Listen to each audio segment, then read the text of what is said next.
Feel it's wanting to go back outwards. That's actually quite brilliant, especially after doing deadlifts today. All the weight is on this leg. And do our reverse. So make sure you get that crunch, reach, slow control. Hi, my name is Ben. I'm a personal trainer here at TNT. And I'm here mainly at this point in this video to show you how to use this glute ham roller. I've had a few people ask the question today of how to use this. So I was like, why not do a quick demonstration so you can get right to the point.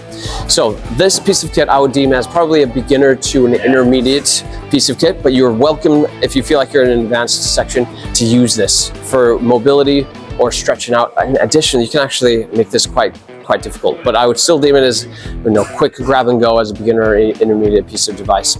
You also might need a mat or a band if you're looking to make a few changes, or if you're going to be using that for core specifically. First, we're going to go through our lower body and move our way up into the core, and then I'll show you some variations that you can do on each one of those. So this is going to be about 5-6 minute video. Please hang tight, keep an eye. If you have any questions, let me know. So first, the glute ham roller. I'm going to show you exactly, if you looked it up, what this will actually be. So you're going to lay on your back, place your heels on top, so line it up nice and straight.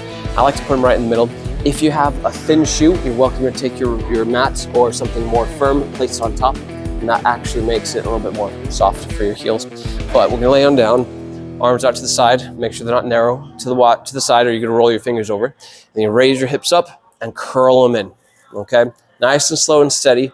Take a good stretch. That's where you get most of the work. Then come up to the top. If you go any further, you'll notice I'll just sit here. This is actually quite easy. Nice little quad stretch, but you want to go just to the point where, there we go, I can feel it's wanting to go back outwards. So do your rep range, take your time, slow and steady, okay? Looks really good there. From here, you're welcome to take our band, loop it within its side. So if you're like, I want a little bit more challenge, you're gonna go loop it on one bar, loop it through itself, okay? And I'm set up specifically right here inside TNT because we can take this, flip it over, and loop it over this bench. And now we have some good resistance. Make sure that's in the center as best as you can. And now we've got some resistance. So we can start with resistance. So keeping it right here, placing the feet on, taking ourselves down so we can see the resistance is already started on the band. And then come up, you can really feel it right there. And then also, pings you back in. So you have to control it down as you move through this. That, I would even say, is much more focused than a leg curl on the machine. So that's actually quite brilliant, especially after doing deadlifts today. So that's our glute ham roller. Going in to our next ones, we can move through. I'm going to take that off at the moment so we don't roll over it.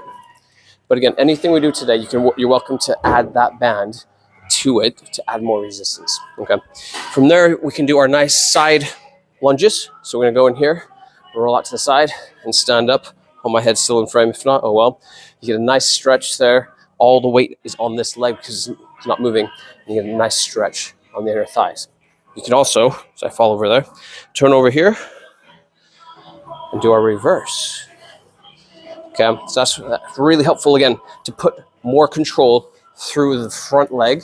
All of that, I didn't feel hardly anything on my right leg for all of that combined. So it helps you focus on stabilizing on one side. Okay, those are a few for the lower body.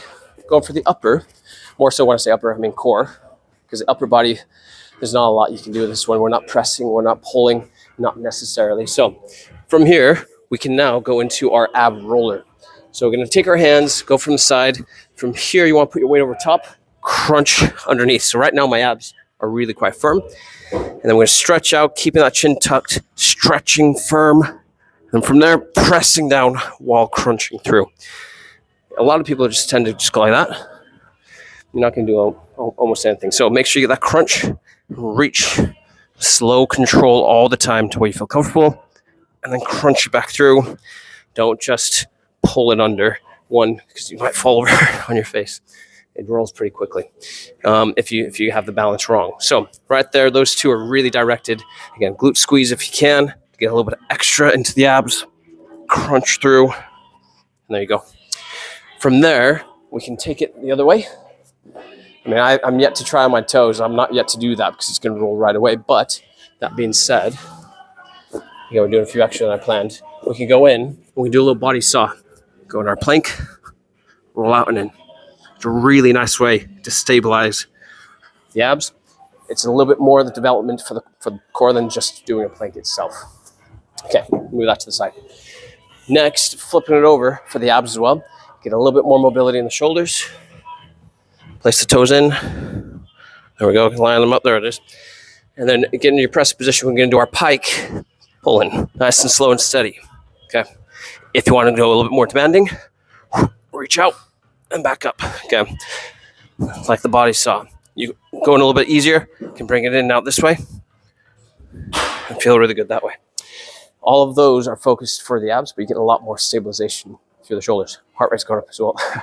But you can also get the band, tie it up just like what we did with the glute ham raise, and there's your resistance. So you get a little bit more demand to pull it in nice and tight. Last one for a bit of fun. Not a lot of people move when they do core. But this one is going to be our crawl. So you're going to crawl and stabilize. Nice and slow and steady. Yep. Moving across. You can take as much distance as you need to. This roller is really good for being anywhere. You can use it on the turf. You can use it on the rubber. You can use it on the carpet here. You can take it anywhere. It's really, really, really good. All right. Those are the first few that came to mind that I'd like to share with you. I'm trying to do this in one video. You can tell heart rate's coming up and everything. But this will be located underneath the dumbbell rack. Again, you might need a band. You might need a mat and a space that you might easily be able to hook up, like one of these benches. There's loads of places around the gym. Find out what's best for you. If you have any questions, again, I'm one of the personal trainers here. Please stop me anytime you see me. Any questions, especially on using this brand new piece of kit, I'd love to help you. All right, have a good one.